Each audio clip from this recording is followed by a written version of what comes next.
Magandang araw mga kaibigan. Sa episode na ito, ating aalamin ang buhay ng isang Filipino music legend na nagbigay ng mga kantang tunay na tumatak sa ating mga puso, si Roel Cortez. Kilala sa mga hit songs tulad ng Napakasakit Kuya Eddie at Baleleng. Si Roel Cortez ay isang OPM artist na nag-iwan ng napakalaking marka sa industriya ng musika sa Pilipinas. Tara't balikan natin ang kanyang mga tagumpay, mga hamon sa buhay, at ang kanyang huling laban. Dito sa Pinoy Wisdom.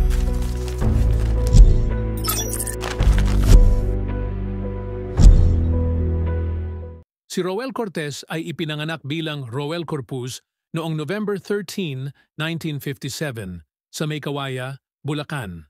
Mula sa kanyang kabataan, nahilig na siya sa musika. At ito ang naging daan upang siya ay sumikat noong dekada 80.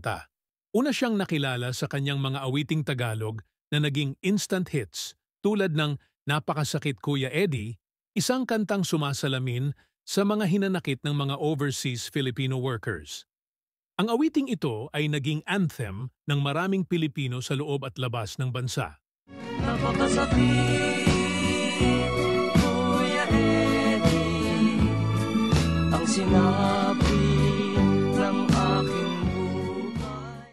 Ang kanyang kantang Baleleng na may Tagalog na bersyon ay isa rin sa mga naging popular noong dekada 80 at ipinakita nito ang kanyang abilidad na maghatid ng kwento sa pamamagitan ng musika.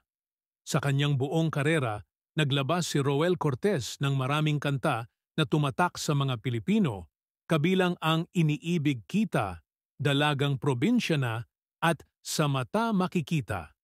Ang kanyang musika ay hindi lamang naging bahagi ng soundtrack ng buhay ng maraming Pilipino, kundi nagbigay rin ng inspirasyon sa maraming aspiring singers.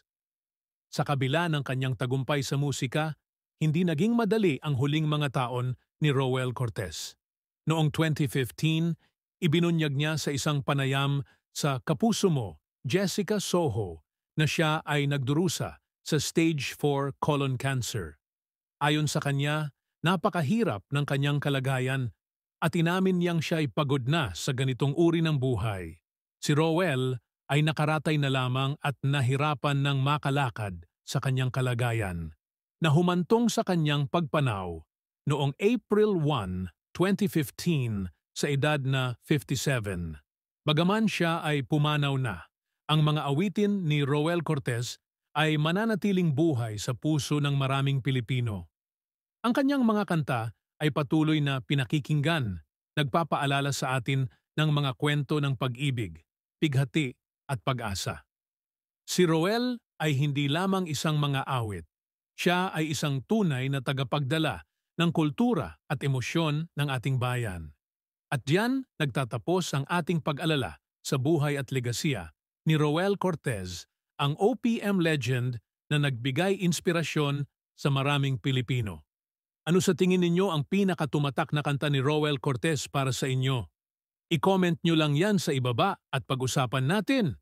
Huwag kalimutang mag-subscribe para sa iba pang kwento ng ating mga iniidolo sa industriya. Maraming salamat sa inyong panonood. Dito lang yan sa Pinoy Wisdom.